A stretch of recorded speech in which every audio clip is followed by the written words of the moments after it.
Halo teman-teman, ketemu lagi denganku di video kali ini. Untuk memulai video kali ini, aku akan memulai dengan sebuah pertanyaan terlebih dahulu. Apakah teman-teman pernah mendengar apa itu feminisme? Mungkin di zaman ini, siapa sih yang nggak tahu tentang feminisme? Barangkali hampir setiap orang tahu feminisme itu apa.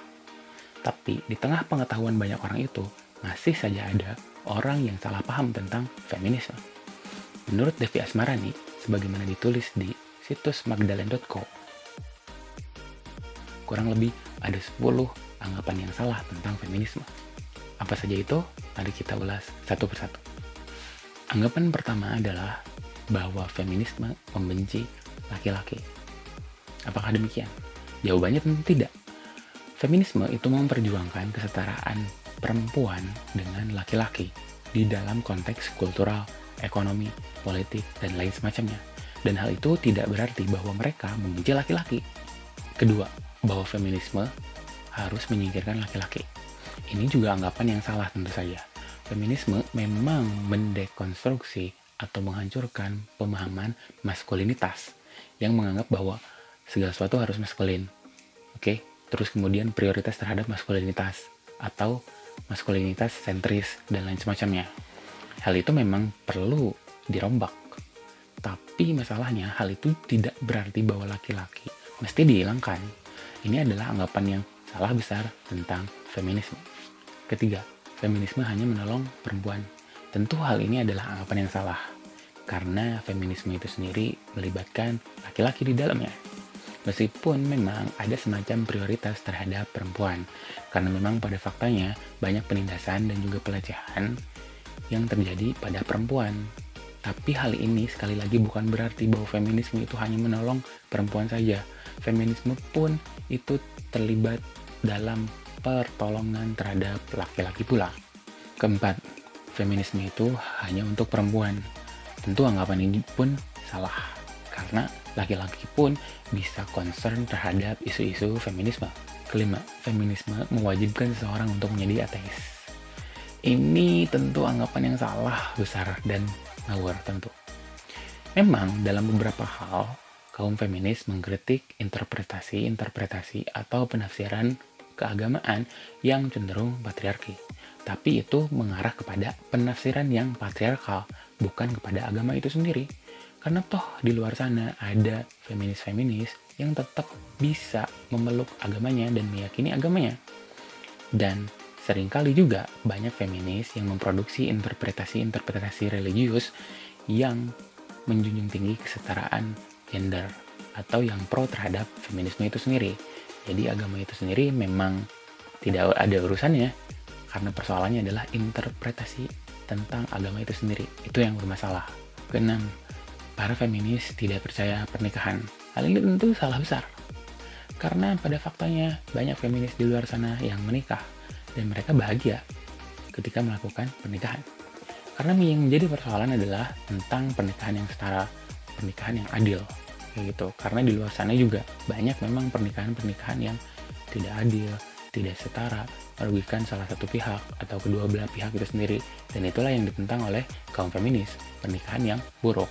Tapi model pernikahan yang adil dan setara itu sangat dibolehkan. Bahkan itu memang pilihan bebas bagi setiap individu. Ketujuh, feminis sejati tidak menggunakan bra dan make up. Tentu ini salah besar. Karena persoalan yang ditekankan di dalam feminisme itu sendiri adalah kebebasan berekspresi. Ketika kamu nyaman dengan make up, ya make up lah. Ketika kamu nyaman tidak menggunakan make up, ya tidak perlu. Ketika kamu nyaman menggunakan baju lengan panjang, ya pakailah. Kalau misalnya tidak, ya nggak usah lah.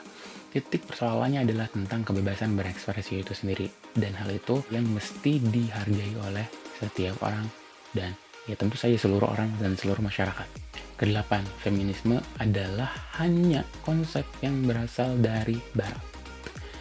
Tentu ini adalah anggapan yang salah, karena feminisme itu sendiri tidak hanya datang dari barat, tapi di bagian-bagian dunia yang lain pun feminisme muncul di sana. Di Afrika, di Asia, di daerah-daerah timur, dan lain semacamnya. Itu juga muncul dan menjamur pemikiran-pemikiran feminis. Dan sekali lagi, tentu feminisme tidak hanya dimonopoli oleh orang barat, karena kita pun sebagai orang timur pun tentu memiliki hak untuk membicarakan feminisme dan mengembangkan konsep tentang feminisme itu sendiri. Kesembilan, pemikiran tentang feminisme tidak berkembang. Tentu ini salah besar, karena feminisme itu sendiri berkembang setiap waktu. Pada awal abad ke-20, itu ditandai dengan gelombang feminisme yang pertama, yang fokus pada persoalan-persoalan tentang akses sosial, akses ekonomi, dan akses politik tentang perempuan itu sendiri.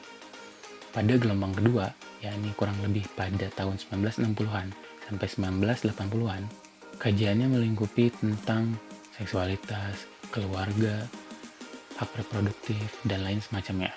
Kemudian ada gelombang ketiga. Gelombang ketiga ditandai dengan fokus pada isu tentang queer teori, kemudian juga tentang ketidakadilan gender, dan lain semacamnya.